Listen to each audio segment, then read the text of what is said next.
Welcome to the Mad in America podcast, your source for science, psychiatry, and social justice. Hello, this is James, and welcome to the podcast. And this week is a special one for us at Mad in America, as it's our 200th episode. Our first interview was with attorney and author of the Zyprexa Papers, Jim Gottstein, back in July 2017. Now here we are in 2022 with our 200th podcast. So I hope you might forgive us for a little self-indulgence. For this and our next podcast, we'll be talking to the people that make Mad in America what it is, the people behind the scenes keeping it running. Later in this podcast, we'll hear from staff reporter Amy Biancolli, science news editor Justin Karter, and arts editor Karin Jervert. But to kick us off today, we hear from Mad in America founder Robert Whitaker. But before we hear from Bob, I just want to thank you all for listening and to say that if you want to support Mad in America in its ongoing mission, then you can donate by visiting madinamerica.com and clicking the donate button in the top right-hand corner. We know that not everyone is in a position to donate, so you can also help us by visiting MIA regularly, signing up for our weekly newsletter, and sharing our content on social media. So, on to our interviews, and many of you who have followed Mad in America will know of Robert Whitaker's work. Bob worked as a newspaper reporter for a number of years covering medicine and science. He is the author of 5 books, 3 of which investigate the history of psychiatry and the merits of its treatments. Those books are Mad in America, published in 2002, Anatomy of an Epidemic from 2010, and he was co-author, along with Lisa Cosgrove, of Psychiatry Under the Influence, published in 2015. Bob was also Director of Publications at Harvard Medical School for a time during the 1990s. Today, he joined me to talk about how Mad in America got started and how it strives to achieve its aim of rethinking psychiatry. Bob, welcome. Thank you so much for joining me for the Mad in America podcast. It's interesting to have you on to actually discuss Mad in America. You and I spoke some time ago, actually, just before the kind of podcast got up and running. So it's interesting to kind of reflect on that time. So to kind of get us started, obviously, most people listening will know that you are the publisher of Mad in America and the kind of driving force behind it. So Mad in America, I think you told me, got started in January 2012, and it looked quite different back then. So I wonder, what was your aim or objective when you first got the site underway? You know, what's really interesting, there was no grand plan or grand vision for what it might become and what it has become today at all. Really, the initial plan was very simple. I had published Anatomy of an Epidemic, and that led people to say, hey, this is sort of a scientific story that needs further exploration. And we also need to hear more from patients, people with lived experiences, what their experiences are. And there was this sense, and I heard this from psychiatrists, I heard this from many people, that we as a society needed to sort of rethink this whole story of psychiatric care. But really, so our initial vision was, let's report on some science, and then let's build a forum for people to write blogs and personal stories. That was really it. And put up some resources related to the research literature. But that was it. There was no larger vision other than to start to set up a channel for A, knowing the science, B, hearing from people with lived experience, and C, hearing from people thinking about what might be different, how to change things, how to build a new system of care. And we started initially with a very small number of bloggers. It was very few people working for us initially, hardly anyone. Kermit Cole was really a one-man band and putting out the front page and all.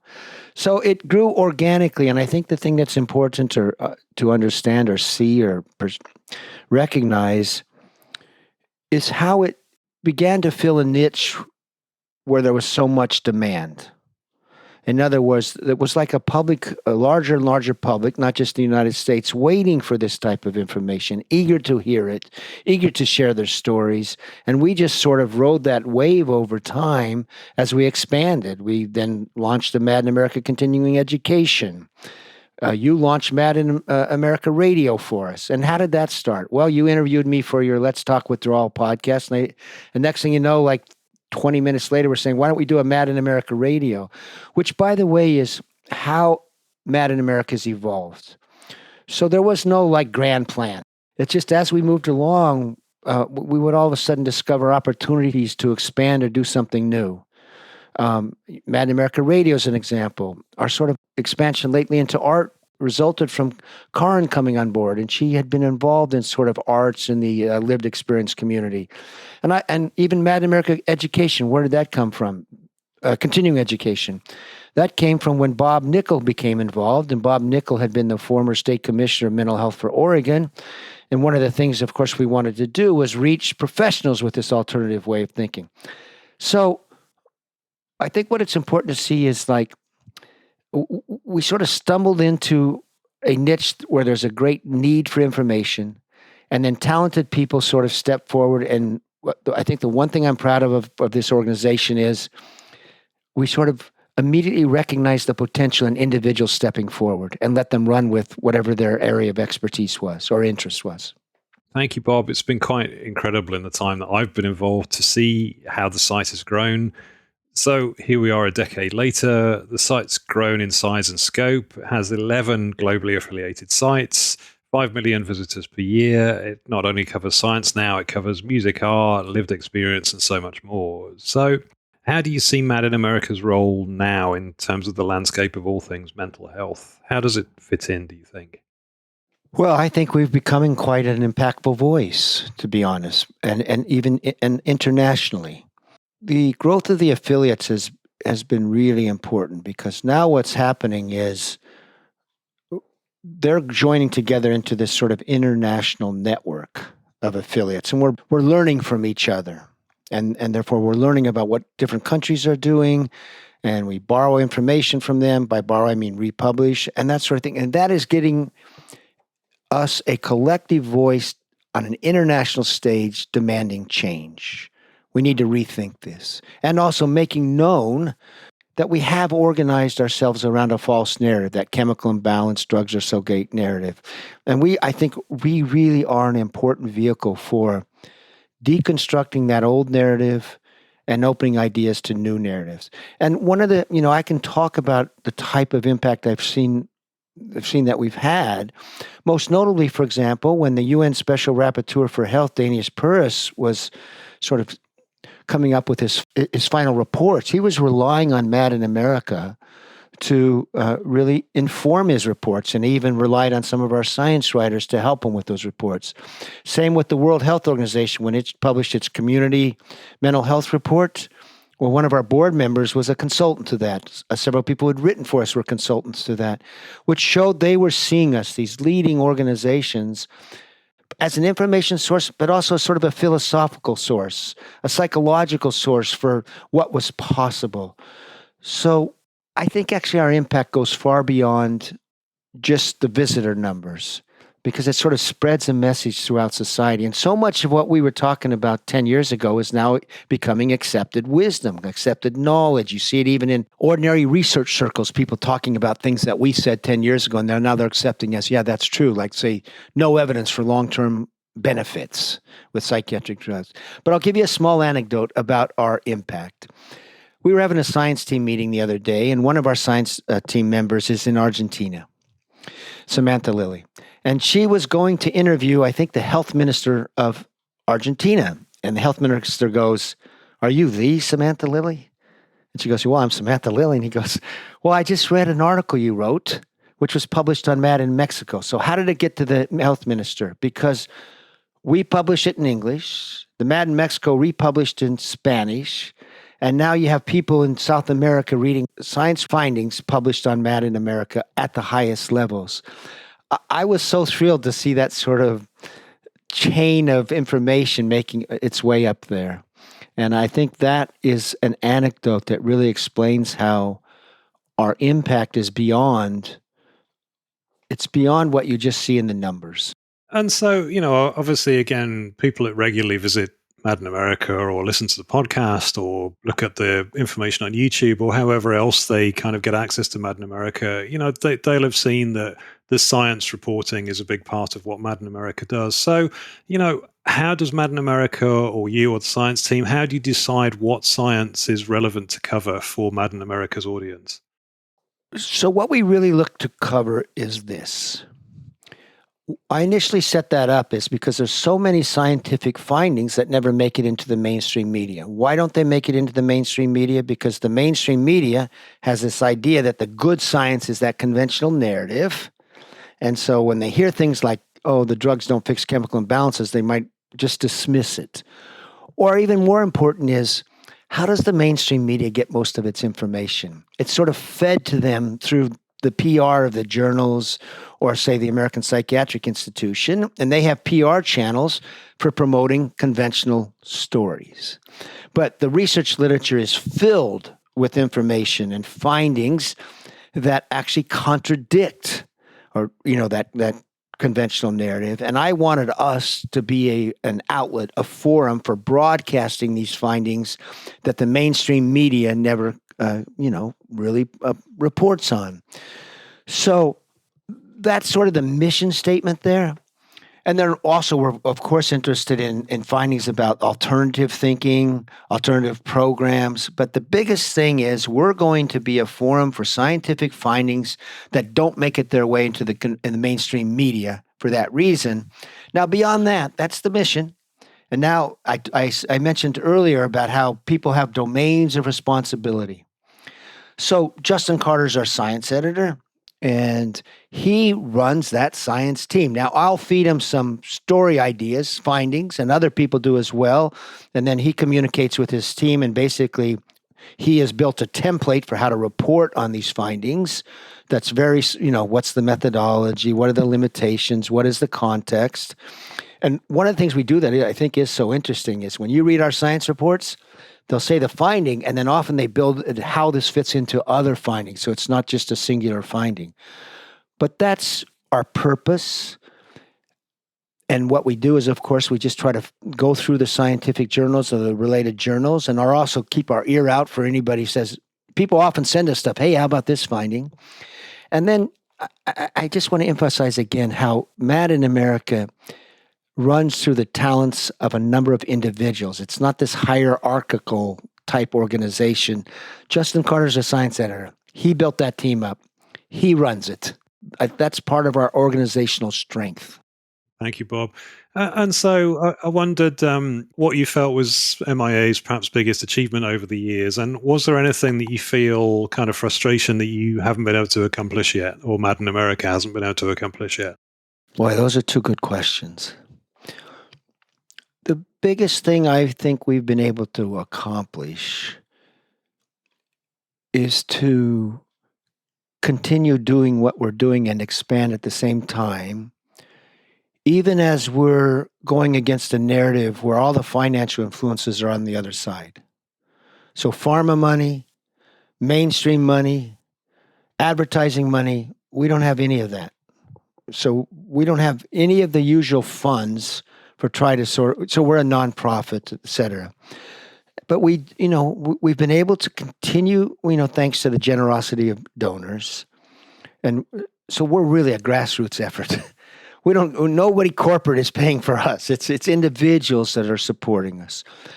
So I think the proudest accomplishment is A, that we've kept it going. B, we're continually expanding ourselves. We're continually grabbing onto new opportunities, like the growth of our affiliates over the last 2 years. And, Mad in America Radio, when you popped up, I think we've been really good at, when an opportunity appears, seizing it and doing it fast. And then the final thing is the loyalty of the people working for us is incredible. I mean, people just stay with this. Obviously, they're not making much money, but they're so loyal and they're so capable and they're so devoted to it. And so for me as an individual, that has been really rewarding to see the dedication of the individuals here is just astonishing.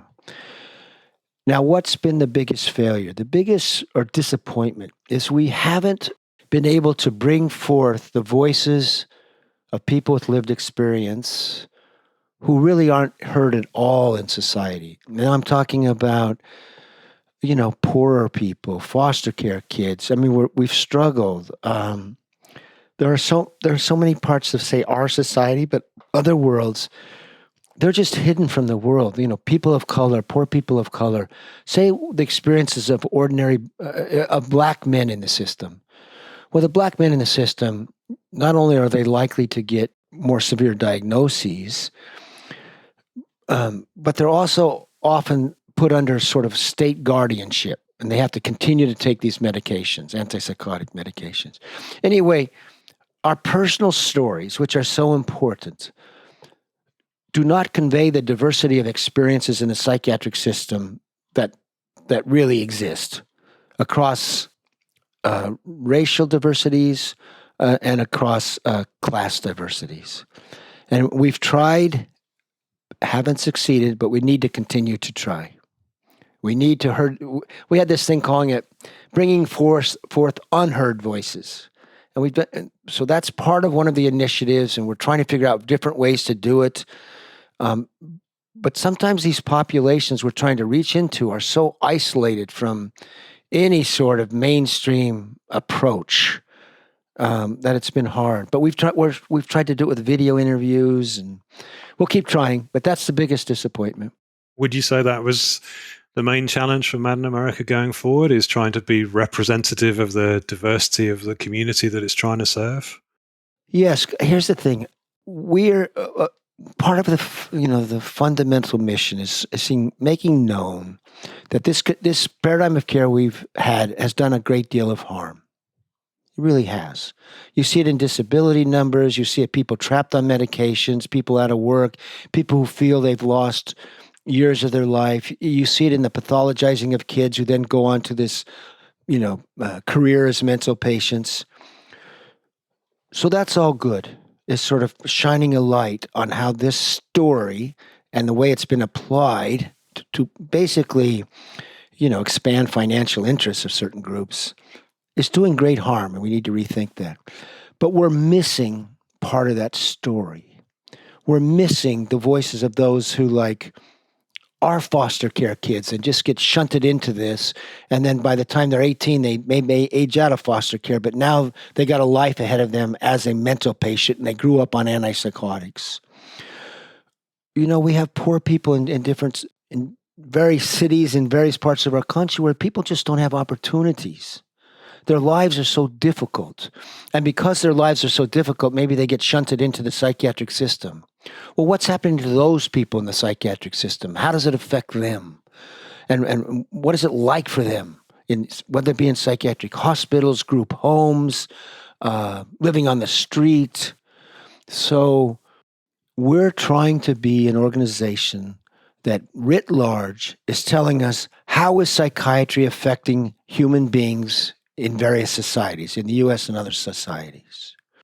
So much of what we get right now is the story of people of a certain class having been harmed by that, sort of an educated class, a literate class, who are able to tell their story or even sort of motivated to tell their stories.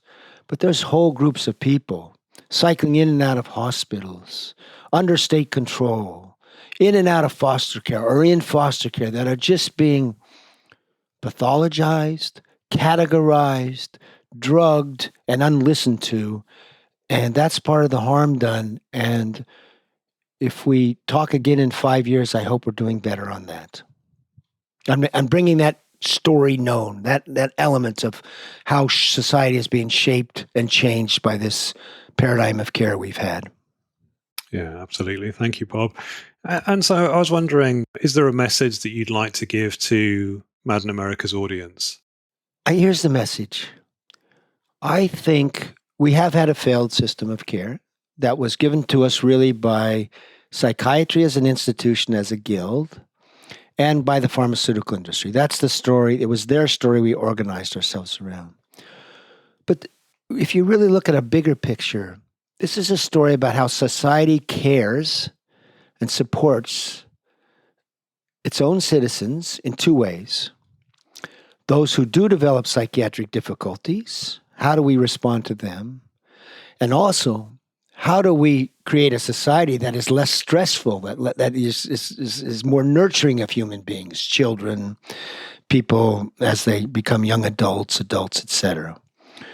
So the message I would give to Mad in America listeners and all. You're part of the solution. You have the obligation to be part of the solution. You need to help us think about how we as a society can change this paradigm. And the only way it's going to change is through a sort of societal discussion and a societal demand about what is possible and how we should organize ourselves and how we should care for others who are struggling in these, difficult ways. And I remember doing my reporting, when I was doing reporting for Mad in America, I came upon this phrase, and it's not going to be an exact quotation, but the person said this: you can judge the sort of ethical quality of a society by how it takes care of those who are the most unfortunate people, or the people who are struggling most in their society. How does it care for those people who are, the dispossessed, the poor, the struggling? And I don't think we're doing a good job at that right now in so many societies. And so that's the larger ethical story. And what I'm saying to our listenership, and hopefully it'll keep growing, or our readership, is your voice, your commitment to this, your activity in this is what is going to help us build a different story, narrative, and way forward. Well, Bob, to kind of sum up, thank you for being with me today. And, I have to say that in the years that I've been involved with Mad in America, so 2017, I joined, what's impressed me most is the integrity of the people that work for Mad in America. And I'm pretty sure, having spent a lot of time talking with you, that all of that flows from your personal integrity and the way that you approach what we all do and where we go. The integrity of how we approach the science, I think, is really important, and that does flow from you. And you said it so well yourself. You might not agree, but I think if you want to know where psychiatry or mental health should be in 10 years, then read Mad in America. If you want to know where psychiatry was 10 years ago, then read something current in the mainstream psychiatric outlets. So just thank you for all you do for all of us, Bob. And I can honestly say it's a privilege and an honor to get to work with you on these things. Well, thanks, James. I mean, those are very kind words, but they're kind words aimed, I think, at all of the people who work at Mad in America. So, and we're a growing family. So it's, what, James, it's meaningful work. And if you have meaningful work in life, consider yourself blessed. Next, we hear from staff reporter Amy Biancolli. Amy is a journalist and author, and she joined me to talk about her work with MIA and the power of ethical journalism. Amy, welcome. Thank you so much for joining me today for this kind of special little podcast to kind of reflect on Mad in America and the people that kind of make it all run. So firstly, welcome. Well, thank you for having me. This is wonderful. Yeah, thank you so much. So to kick off, really, I'd like to kind of ask a little bit about, you and your kind of history and how it was maybe that kind of brought you to Mad in America. Yeah, that's a big, interesting question, and I'll do my best to give the concise answer. Everybody who works for, is associated with Mad in America has a story, and my story is not one of personal lived experience, but it's of lived experience in this, not as a psychiatric survivor myself, but as someone who has suffered suicide loss. I lost my sister, Lucy, to suicide in 92. Her ordeal was years long, involving just the worst sort of polypharmacy. She was hospitalized more than a dozen times. She was on literally dozens of medications of different classes, including some drugs that were prescribed to counteract side effects. Unfortunately, a lot of people listening to this podcast are familiar with the horrors of polypharmacy. So I lost her to suicide in 92. Our father had actually made an attempt when we were kids. When I was 11, she was 14, and was hospitalized for 6 months. But it was an era when people weren't automatically drugged. And as was not unusual, actually pretty much the norm at the time, he, after 6 months of therapy and healing, recovery process, he never was suicidal again. So that was my initial experience with psychiatry, which was not a negative one. My dad survived his suicide attempt and never made another. And then in 2011, my late husband Chris, he died by suicide, and that was a shorter arc, a shorter descent for him. In my sister's case, it had gone on for years. In Chris's case, it was a 6-month spiral into. Started with insomnia, as is not uncommon, and led to. It got into a cycle of insomnia, anxiety, depression, insomnia, anxiety, depression, and he was hospitalized a few times, and nothing worked. It was the same kind of thing. Like I was witnessed firsthand the failures of psychiatry. Treatment just didn't work. It wasn't. I remember him saying to me at one point when he was in a brief hospitalization, saying, "How is this therapeutic?" Through all of this, I was working as a journalist, as a newspaper journalist, mostly covering culture, local arts for the Albany Times-Union, which I did in a couple different stints, stretches of time. And in between, I had worked as a film critic for the Houston Chronicle. But I was also writing memoirs of surviving suicide. And when I was at the Times-Union originally, I got to know Robert Whitaker, Mad in America founder, who was always just a fabulous, very meticulous health and science writer.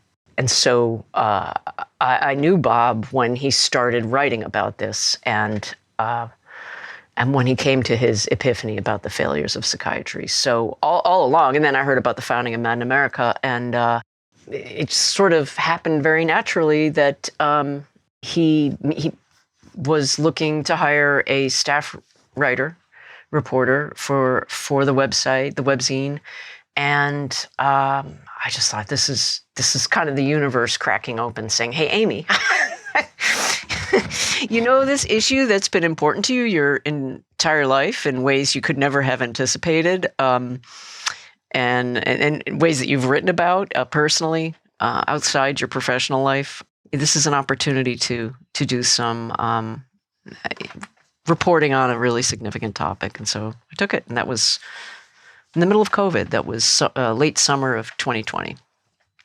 Amy, I'm so incredibly sorry to hear of all that you went through. And, I can't imagine that what's required to come to terms with a loss of that magnitude in your family. I think you're incredibly brave to go through that experience, but then write about it for others to kind of understand and take solace from. And, because, so many times we miss chances to perhaps learn from these kind of experiences. So, I really, admire you for writing about that experience. One thing though, the word learn, I love that you use the word learn, because I've always felt about the privilege and gift of being a journalist. I've always framed it in terms of learning. Like I've always been, whatever my beat, whether it's local arts or film, and I was frequently taken off my beat to cover other things, but I was paid to learn. I've always been paid to learn, paid to be curious, paid to listen. And that was even true when I worked as a film critic. It's funny, this is not the public conception of journalism, but you have to kind of humble yourself to kind of say, what is the story being told? Whether it's a movie on screen or whether it's a person talking to you. And then you have to try to understand it from that viewpoint. And I also feel like, you can't, like, something horrible happens. It's always going to be bad. It's always going to be a horror, a tragedy. But that doesn't mean that good can't come in the wake. Usually small goods, sometimes big goods. And it's likelier that those little goods will happen if you're willing to share your story. And it's definitely helped me in a weird way. It's intense, but to have to retell the story, but it's the power of connection. Yeah, absolutely. Thank you, Amy. And so, could you tell us a little bit about the kind of things that you do at Mad in America, and, how you're, some reflections on the pieces perhaps that you've worked on in your time with us? Yeah, certainly.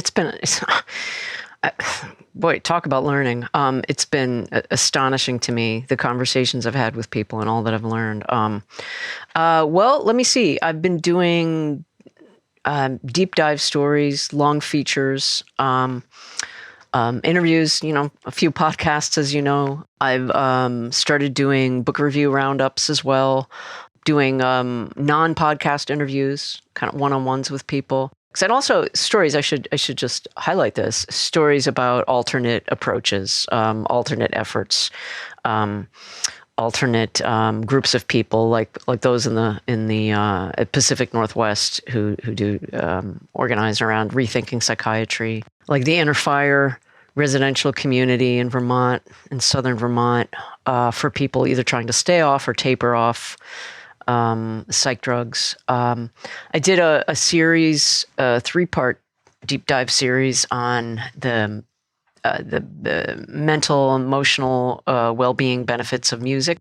And that was fascinating. And music is important to me, so none of it was surprising to me on a personal level.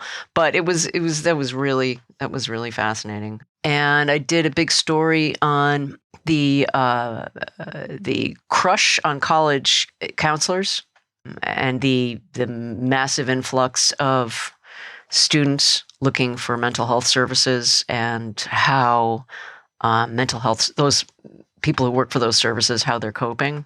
One of the most extraordinary pieces I did was a piece that I helped shape in the voice of this extraordinary person, formerly unhoused, who told his story to me. Like I sat down with him, Carlton Brown. I sat down with him for several hours, and he told me his story. And then, with his approval, I used his words and kind of cleaned them up a little and shaped them into his account of living on the streets in New York City and his interactions with police and psychiatry, his hospitalizations, his drugs, and his recovery and his arrival finally at a literal place of peace where he calls home, which is in the supportive housing community up in Troy, New York. So that's just that's a range. And I just feel like I've been so privileged to talk to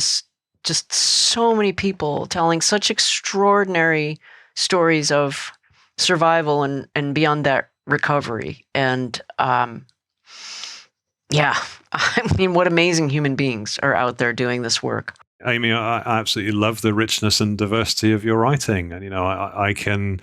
it's a side of journalism that I hadn't really appreciated before, was to amplify the voice of the person that you're talking to, and, to give them the platform for them to tell their story, but to guide them in a way that they can really give due diligence to the experiences they've had. And I think you do that wonderfully.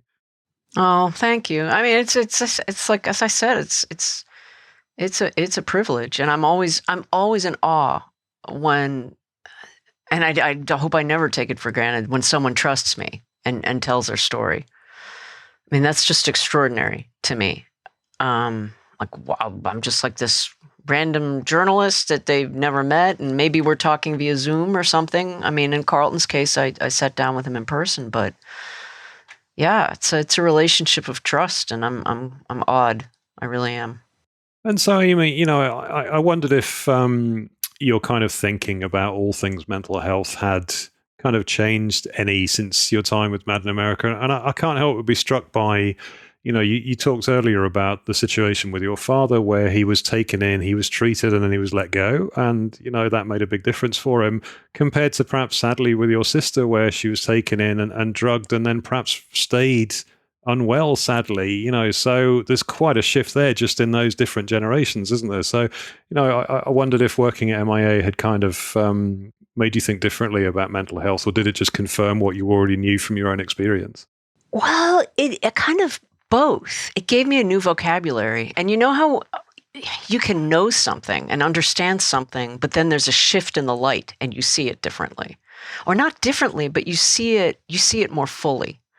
And I often reflect on my sister's experience with all the drug cocktails she was on, and the neuropsychopharmacologist who was always just throwing whatever new drug was out there at her to counteract this, that, or the other thing. And there wasn't, I'm sure there was a movement then. I know there was a movement then, but I wasn't aware of it. It wasn't as out there. I mean, there wasn't an internet, for one thing. And so she wasn't aware of it. I wasn't aware of it. The idea of wholesale questioning of the pharmaceutical model wasn't part of the conversation then. But whenever I read or hear an account of someone's story, like all the personal stories on Mad in America of people going through basically what she went through, and or going through, the more compacted version of what my husband went through, I was saying, oh, okay. Yeah, okay, so that wasn't unusual. And I think the awakening for me, not just specifically with this job, but with Robert Whitaker's work and Mad in America, is just the realization that it's just part of a huge and catastrophic norm that this happens so frequently. And if anything changed for me, it was just saying, all right. So those horrors that my loved ones experiences, or in my father's case, didn't experience, it's reflective of what's wrong with this broad paradigm. And for me, it was always like a personal story of loss, of suffering and loss. But now I'm much more aware of not just working for Mad in America, especially I'm aware of the movement and the language. So like I no longer, for instance, I can't use the term mental illness any longer. I think before I started working for Mad in America, I was aware that some people wouldn't use that term. I never used the term in any sort of dismissive way. I was always describing someone I loved who was mentally ill or descended into mental illness, quote unquote. And I don't use that term any longer because I'm realizing just the word illness has got so much baggage and it's so medicalized. And the whole problem with this is the framing of people suffering in terms of the diagnostic model. So that has changed, and just my awareness has changed and my understanding. It's been, gradual over the last decade, but especially working for Mad in America. Yeah, absolutely. Thank you, Amy. Well, I before meeting Bob and kind of working with you and seeing the work that you did, I didn't realize how valuable a journalistic lens was for this work, because much of what you see on the internet is there's a scientific lens to it, and it all sounds very convincing and it all sounds very evidence-based, but the job of a journalist is to bring out the person at the center of the science, isn't it? And so many times when you speak to the person, you realize the science has been corrupted in some way in the way it's been applied to that person. But it's only by looking perhaps through a journalistic lens we can get at that. Yeah, that's interesting. I mean, that's ultimately it, telling the stories of people who are affected. I mean, that's ultimately the goal of all journalism, and I'm just so grateful for this opportunity to write about these extraordinary people and these extraordinary efforts, and literally telling a different story about mental health, well-being. And I realize mental health itself is and there's a lot of conversation around that term. I mean, as is the case with any movement, there are conversations about how to have conversations, because this is an extraordinary movement I feel like we're in the middle of. And it's so much has changed just in the time since Bob founded Mad in America. And I know that more will change, and I realize we're not at any kind of happy ending just yet, but that's to me is just it's I don't think thrilling is too strong a word. It's really invigorating, intellectually, morally, emotionally, journalistically, to be covering and in a way being part of that movement. I mean, I'm not, as I said, in the sense that I'm not a psychiatric survivor myself, but yeah, it's profound. Amy, thank you. I consider Mad in America very fortunate to have you working with us. As I say, there's such richness and depth and diversity in the accounts and stories that you bring to Mad in America. I love the fact that music is so important to you and comes out in your writing. Music is a very important thing to me. I think music and art and poetry actually figures a great deal in an awful lot of people's recoveries, far more than is given credit for, actually. So I love that you bring music and art into your writing too. And I'm so grateful you could join me today to talk a little bit about it. Thank you. Oh, yeah. Well, I'm really grateful. Thank you so much, James. Next, we're joined by MIA's science news editor, Justin Karter. Justin heads up our science news team in addition to being a staff psychologist at Boston College University. Justin tells of how Mad in America's science team became established and explains some of the guiding principles involved in discovering and reporting on science content that often gets ignored in mainstream journals. Justin, thank you so much for joining me today for this podcast where actually we're kind of turning the focus on ourselves a little bit in Mad in America and what Mad in America does. And you have been such a key and important part of all that Mad in America has achieved for quite a while now. And, I'm just interested to kind of get your thoughts on, how Mad in America does its thing. But before we get there, I wanted to ask about you and, how it was that you first got involved with Mad in America. What brought you to it in the first place? Yeah, well, really excited to have the opportunity to kind of step back and reflect on the work that we're doing and where we started and where we're headed. So it was back in 2015. I initially began working for Mad in America as the news team writer. And I was introduced to Robert Whitaker by Lisa Cosgrove, who I had met through the American Psychological Association, Humanistic Psychology Society. And at that time, I had a previous degree in journalism and had just finished my degree in a master's in community psychology. And I was looking for a way to kind of prepare myself for a doctoral program, and also to kind of work on an activist approach to mental health. So I was really excited to get to meet Bob. In my master's program at Point Park University, we'd actually read Mad in America and Anatomy of an Epidemic in different classes. And that program and the professors there were really adamant about kind of changing the paradigm around mental health. And so Bob's work was a centerpiece of that. And then to be introduced to him was really exciting. And then for him to ask me to come and join the team and contribute in some way, I was thrilled. I remember leaving his office in Cambridge and calling some of my professors and saying, "You'll never guess, I just met Bob Whitaker, and I'm going to be working with Mad in America a bit." So it was really exciting from go. And my initial role here was to summarize research that was coming out that, very broadly didn't quite fit a narrow biomedical model for mental health. So it wasn't just a sort of new drug discovered for this or a new gene discovered that might contribute to schizophrenia, the kind of stuff that was being reported most frequently, and usually straight out of a press release and into the newspaper in a lot of mainstream outlets. And what I started doing is just kind of combing the literature for things that I found interesting that didn't quite fit that model, things that had to do with social determinants of mental health or had to do with adverse effects or less effective drugs than we thought or conflicts of interest in medicine, and just writing brief summaries of them for the website, one a day for the weekdays for that first year.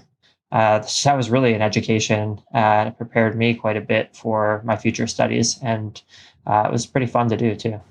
And so, Justin, obviously, in recent years, Mad in America has really expanded its science coverage? You know, I mean, not just in terms of the amount of material it produces, but also perhaps, you know, broadened and expanded the conversation into many, many other areas other than just psychiatric drugs or diagnoses and the DSM and whatever. And, you know, you now have a kind of science team that you look after and coordinate. So can you tell us a little bit about how the science team kind of came together and, you know, how it kind of works together to produce all this content for Mad in America?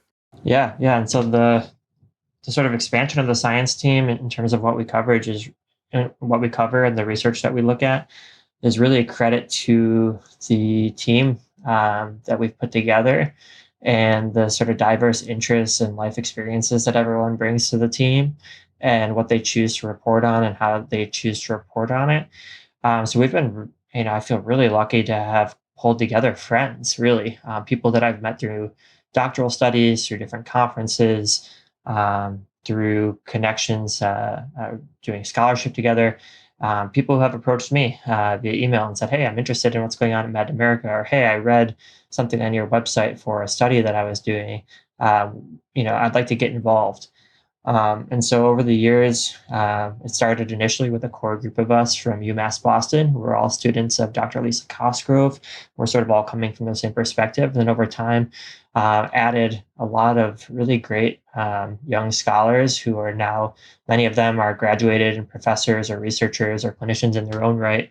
And some are still students and who are just producing really high quality work for us and bringing different vantage points and perspectives to the team. And so everyone gets to select their own research article that they choose to cover.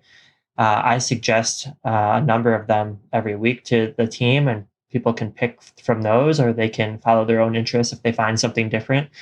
And often people are doing their own research for their dissertations or for different studies that they're a part of, and they use it as an opportunity to sort of do their literature review in a thorough way. And so over time, these students start to build up their own cache of research that they've summarized and covered and really thoroughly explored, which they then can also use for their studies. And we publish those summaries.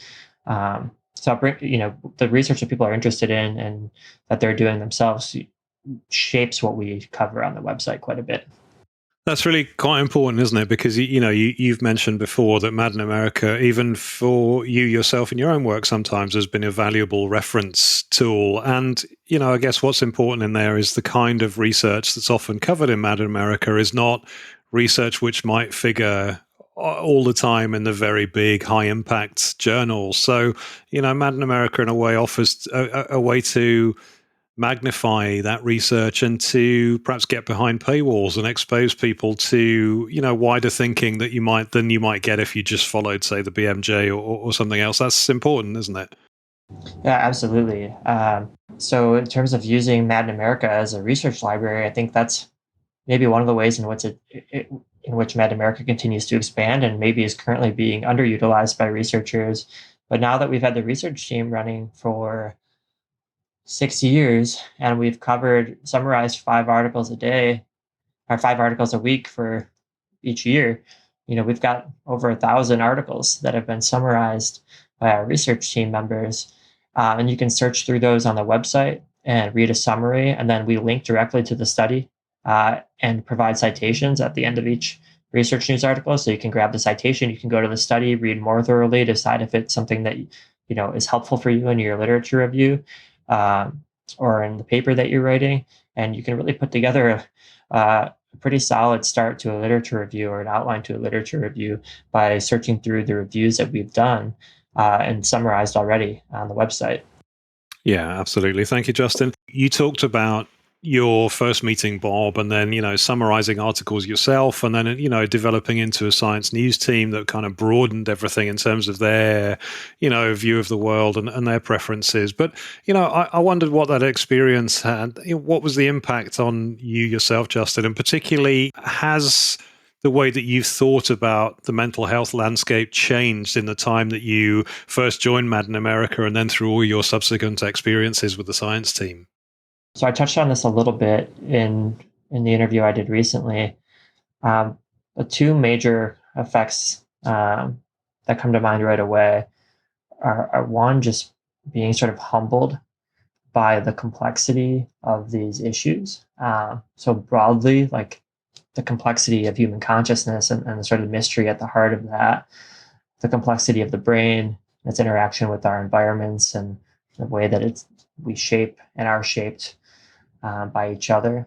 Reading research that's all kind of taking narrow chunks of that mystery and trying to elucidate it, trying to explore it, and seeing the arguments, the points of conjunction and disjunction. It's a reminder of the sort of the mystery of our existence and the complexity of human experience. And so that's a humbling feeling.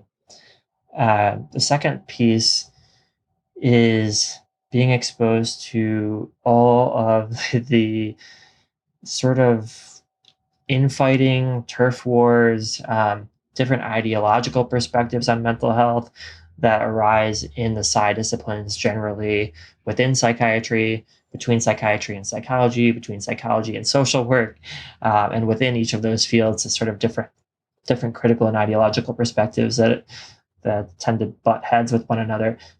Seeing all of those fights and seeing all of those arguments and seeing all the different sort of ideological perspectives is helpful in reminding me of how little we each can see from our own perspective.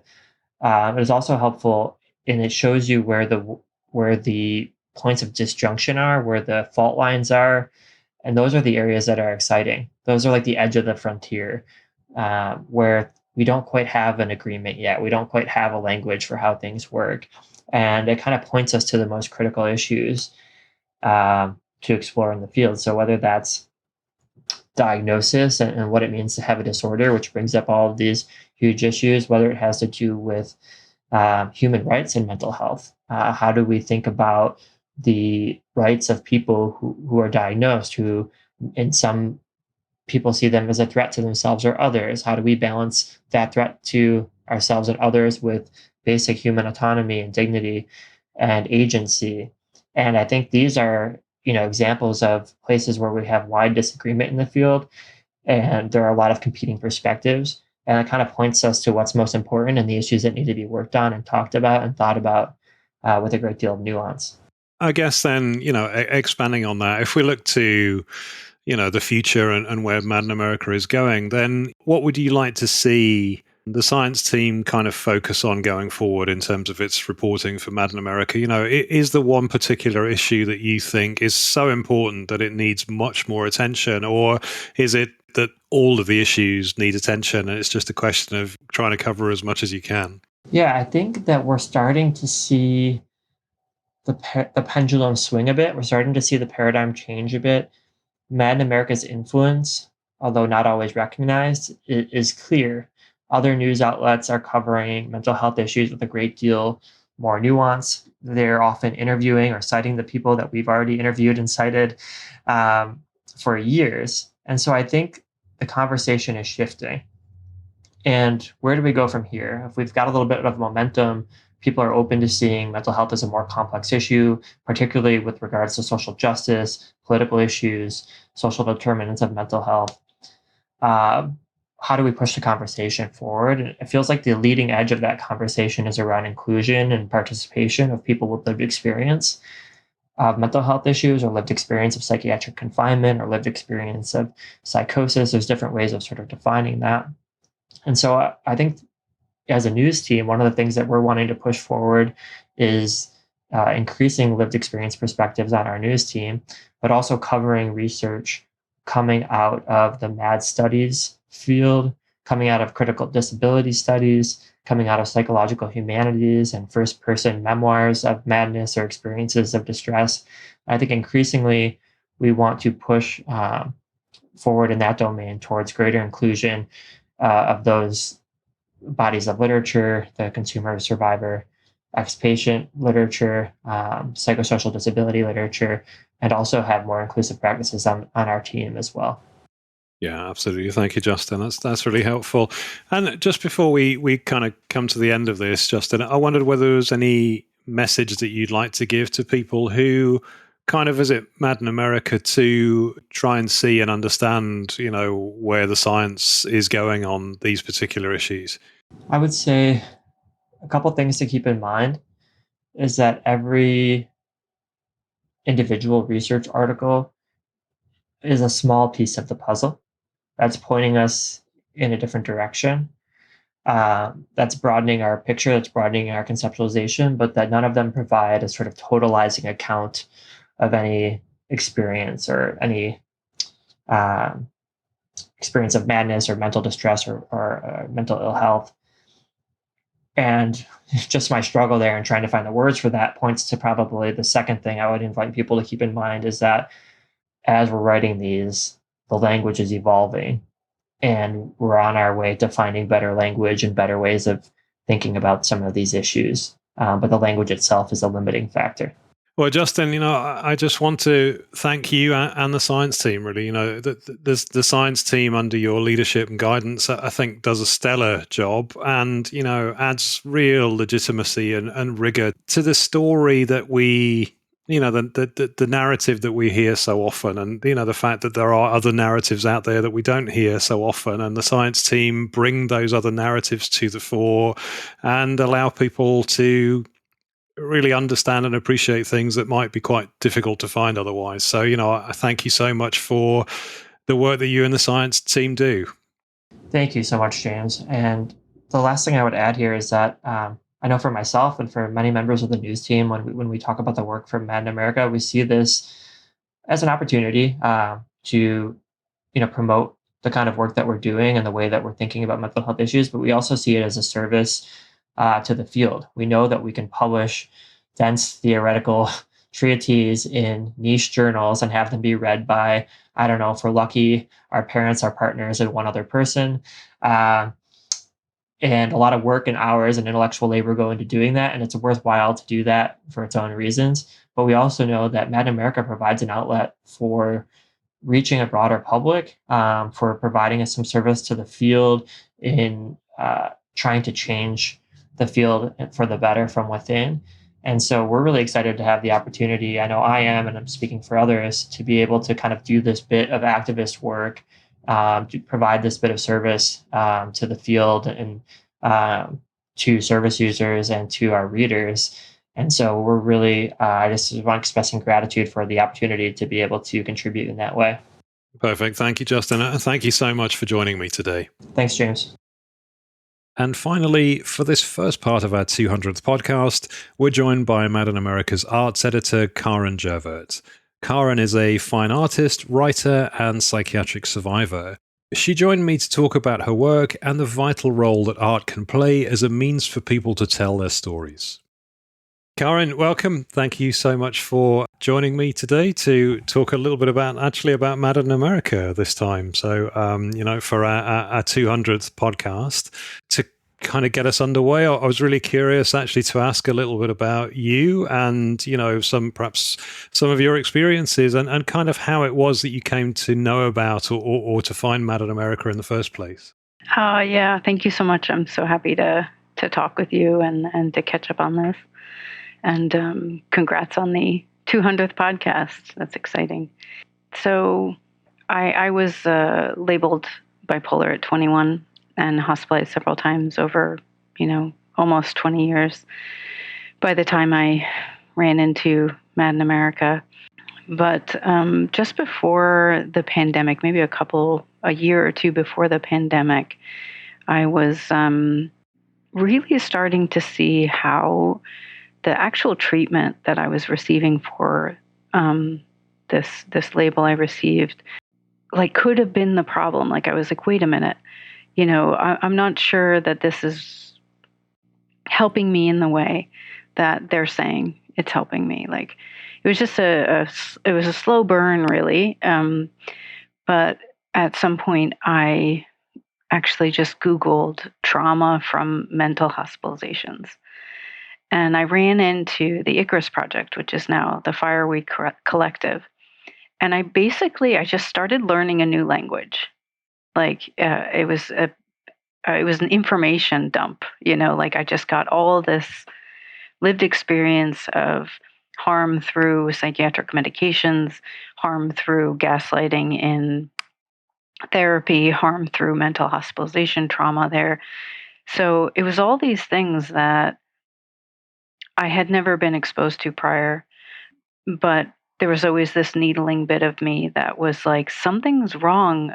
I could never quite accept the diagnosis. I could never say, no, this fits perfectly. This is who I am. This is what I need to do.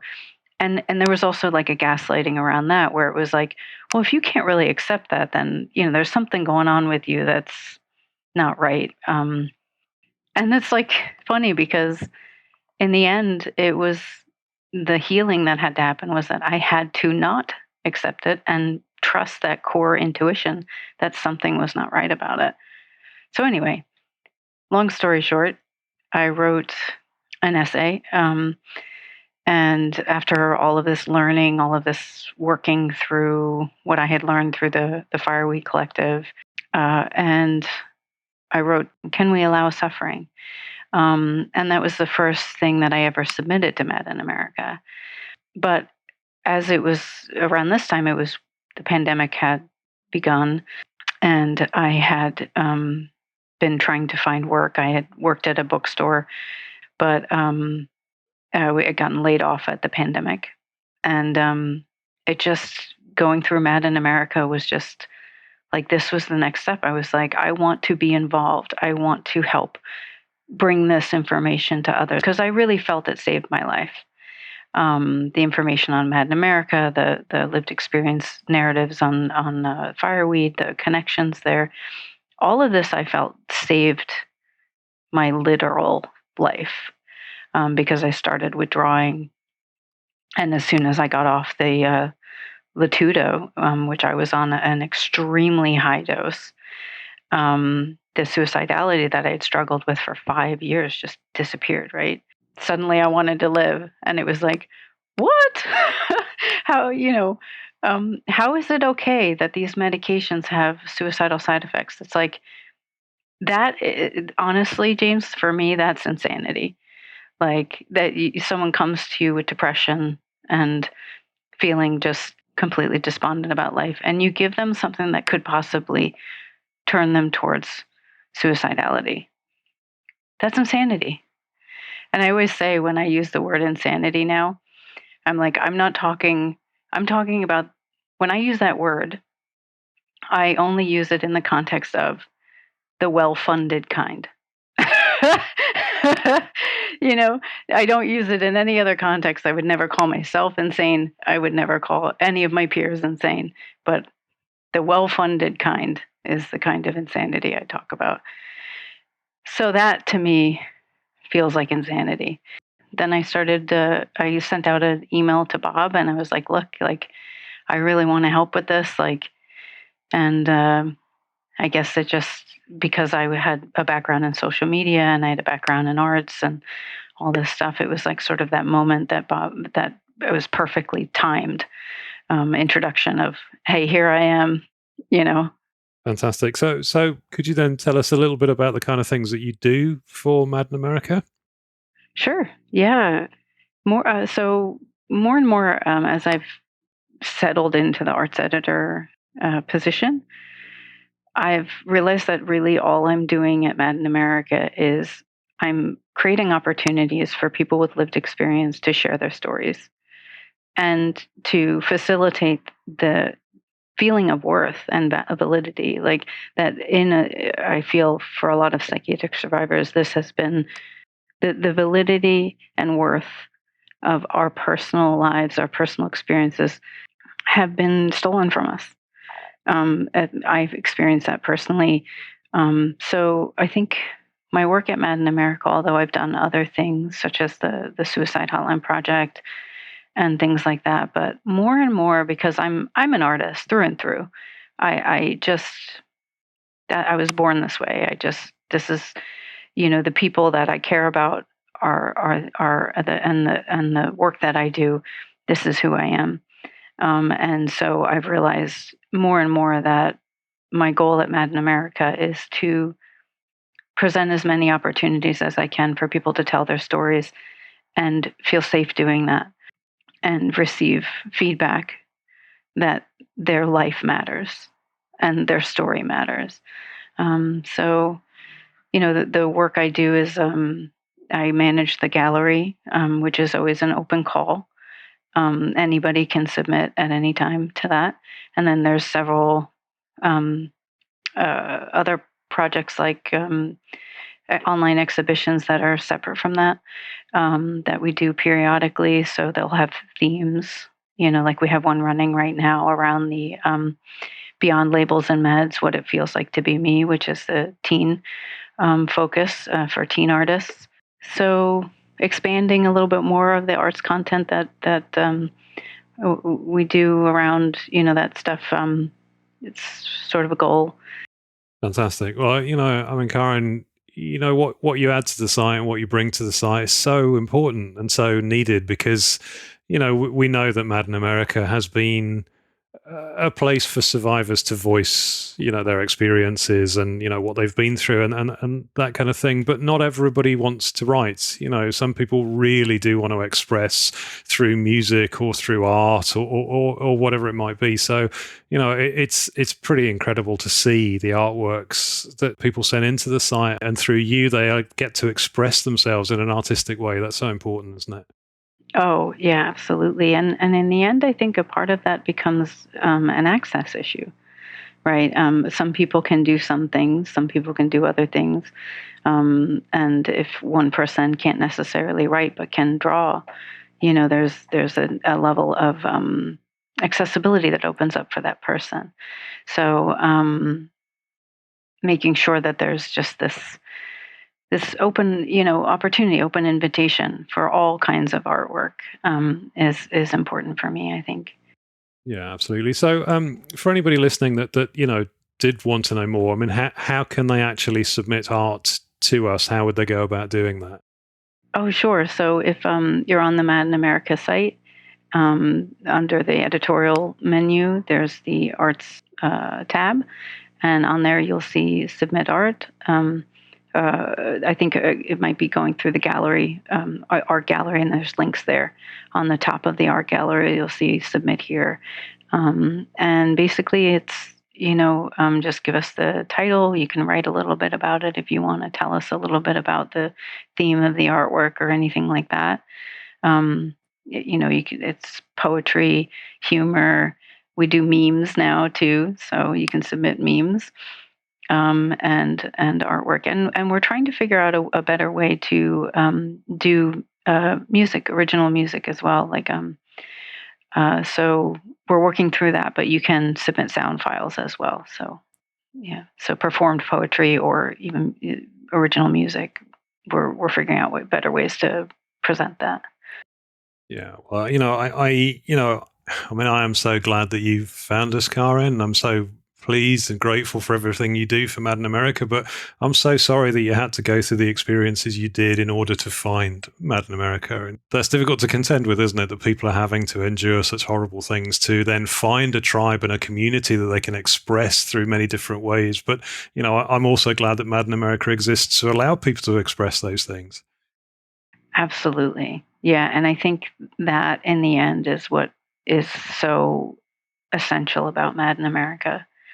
And why I love being here and I love working with all of the people here is that we all share that vision, is that, we have been so silenced and Mad in America provides a way to speak, a way to share.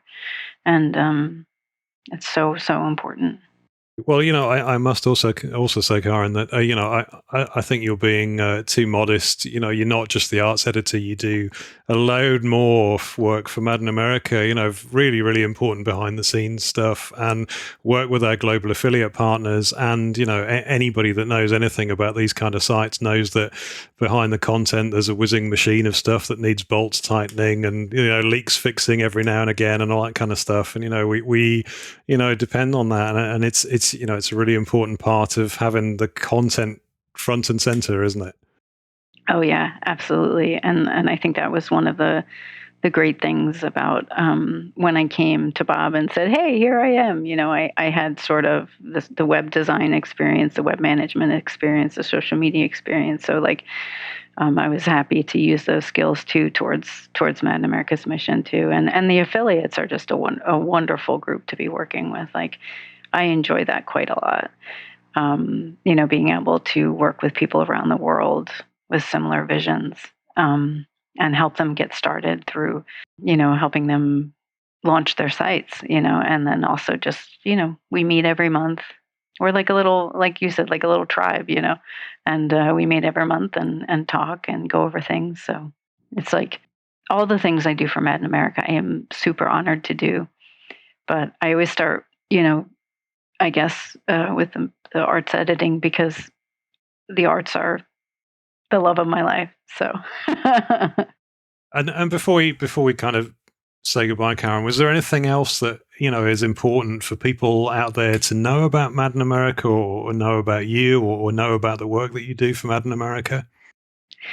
One thing I was thinking about was, when we run into media outlets in the world right now, it seems more and more that the neutral is becoming not offending sponsors or not offending mainstream culture, not offending, that's become the unbiased that we call unbiased. It's that we're not offending mainstream.